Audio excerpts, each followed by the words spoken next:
اس پورے رمضان میں خوب دعائیں مانگو. افطار سے قبل دعا قبول ہوتی ہے. کیوں؟ یہ ادائے بندگی اللہ کو پسند ہے کہ افطار پر دہی بڑے رکھیں، گلاب جامن، شامی کباب، چھولے. لیکن روزے دار دیکھ رہا ہے، ہاتھ نہیں لگا رہا ہے، اور دہی بڑے سے کہتا ہے اے دہی بڑا تو بڑا نہیں ہے، میرا اللہ بڑا ہے.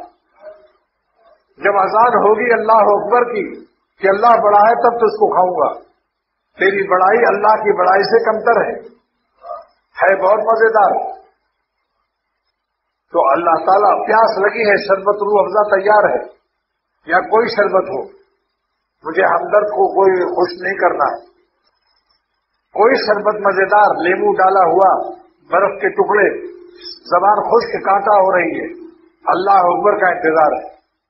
اللہ کو اپنے بندوں کی ادائے بندگی پسند ہے، اس لیے افطار سے پہلے دعا قبول ہوتی ہے.